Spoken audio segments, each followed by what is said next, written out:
والصلاة والسلام على رسول الله الحمد لله الذي بنعمته تتم الصالحات.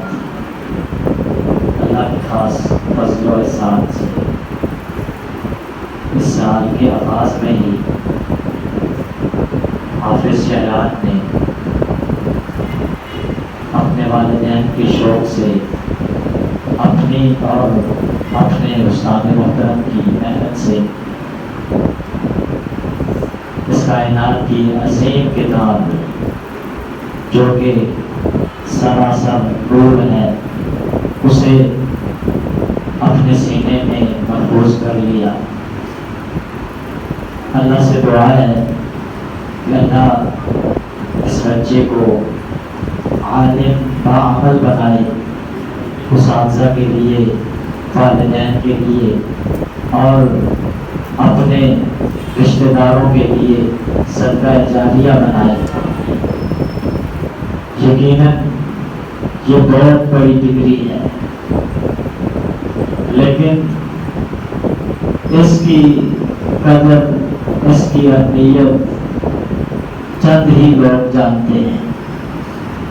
اور ایک وقت آئے گا کہ اس اہمیت کو سبھی جان لیں گے.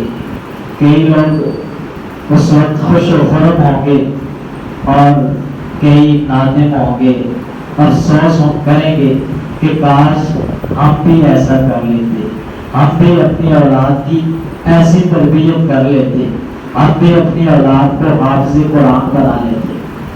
قیامت کے دن جب اللہ رب العالمین حافظ قرآن کے والدین کو ایک خاص قسم کے اعزاز سے نوازیں گے، اسے خاص قسم کا لباس پہنائیں گے، اسے خاص قسم کا کرتا اور خاص قسم کا اس کے سر پہ ایک تاج رکھیں گے، اس وقت وہ کہے گا اللہ رب العالمین یہ کس وجہ سے ہے؟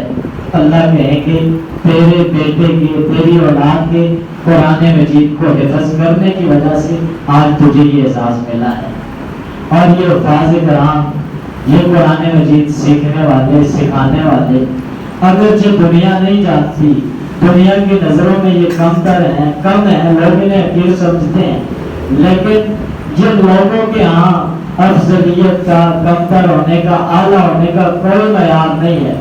اللہ رب العالمین نے انہیں کائنات میں بھی، دنیا میں بھی منتخب کر لیا ہے. ان اللہ یرفع بہذا الکتاب اقواما ویضع بہ آخرین. اللہ اس کتاب قرآن مجید کے ذریعے سے لوگوں کو ترقیاں دیتے ہیں، عروج دیتے ہیں، بلندیاں عطا فرماتے ہیں، اور کئی لوگوں کو اس قرآن مجید کی وجہ سے ذلیل و خوار کرتے ہیں. اللہ رب العالمین ہمیں ان لوگوں میں شامل فرمائے جنہیں اللہ اس قرآن کی وجہ سے بلند کرتا ہے. تو یہ بہترین لوگ ہیں. رسول اللہ صلی اللہ علیہ وسلم نے فرمایا خیرکم من تعلم القرآن وعلمہ. تم میں سے سب سے بہتر وہ ہے جو قرآن کے ساتھ جڑ جاتا ہے، قرآن سیکھتا ہے، قرآن سکھاتا ہے. رسول اللہ صلی اللہ علیہ وسلم کے منہ سے نکلی ہوئی بات وہ وحی ہوا کرتی ہے. وما ینطق عن الہوی ان هو الا وحی یوحی. تو اس بات کے سچا ہونے میں 100% یہ بات درست ہے کہ یہ بات سچی ہے.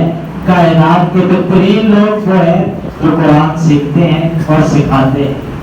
اور یہ وہ علم ہے، یہ وہ نور ہے جس کا انسان کو اس کے مرنے کے بعد بھی اجر ملتا رہتا ہے. انسان اپنے اولاد کی تربیت کرتا ہے، انہیں قرآن سکھاتا ہے، دینی تعلیم سکھاتا ہے، وہ مر جاتا ہے، فوت ہو جاتا ہے، پھر بھی اس کے درجات بلند ہوتے رہتے ہیں. وہ کہتا ہے یہ کیسے ہوئے ہیں؟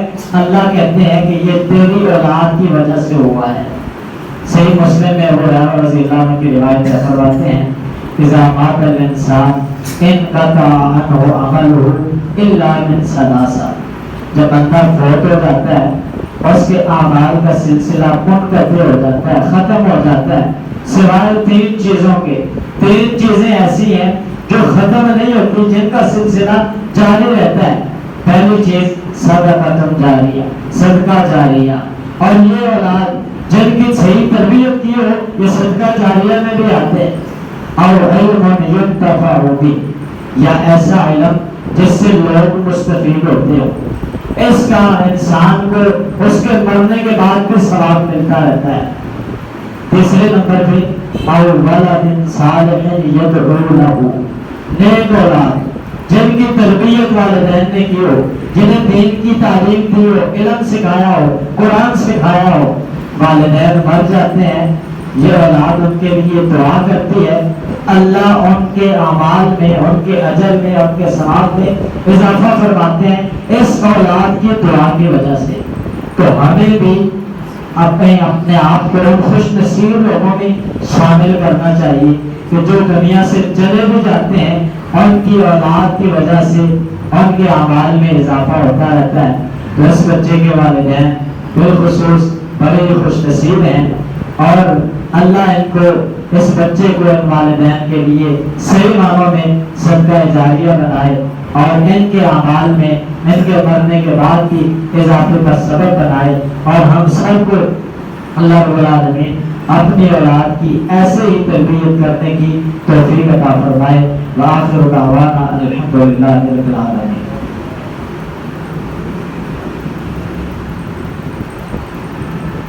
یا رب لک الحمد کما ينبغي لجلال وجهك ولعظیم سلطانک۔ الحمدللہ حمدا کثیرا طیبا مبارکا فیہ کما یحب ربنا ویرضى۔ اللهم صل على محمد وعلى آل محمد كما صليت على إبراهيم وعلى آل إبراهيم إنك حميد مجيد۔ اللهم بارك على محمد وعلى آل محمد كما باركت على إبراهيم وعلى آل إبراهيم إنك حميد مجيد۔ ربنا ظلمنا أنفسنا وإن لم تغفر لنا وترحمنا لنكونن من الخاسرين۔ اللهم إنا نسألك بأننا نشهد أنك أنت الله لا إله إلا أنت الأحد الصمد الذي لم يلد ولم يولد ولم يكن له كفوا أحد۔ اللهم إنا نسألك بكل اسم هو لك سميت به نفسك أو أنزلته في كتابك أو علمته أحد من خلقك أو استأثرت به في علم الغيب عندك أن تجعل القرآن ربيع قلوبنا ونور صدورنا وجلاء أحزاننا وزهرة همومنا وهمومنا۔ اللهم اجعل القرآن ربيع قلوبنا ونور صدورنا وجلاء أحزاننا وزهرة همومنا وهمومنا۔ اللهم أحسن عاقبتنا في الأمور كلها وأجرنا من خزي الدنيا وعذاب الآخرة۔ اللهم طهر قلوبنا من النفاق وأعمالنا من الرياء وألسنتنا من الكذب وأعيننا من الخيانة، فإنك تعلم خائنة الأعين وما تخفي الصدور۔ ربنا آتنا في الدنيا حسنة وفي الآخرة حسنة وقنا عذاب النار۔ ربنا تقبل منا إنك أنت السميع العليم وتب علينا إنك أنت التواب الرحيم برحمتك اللهم يا أرحم الراحمين۔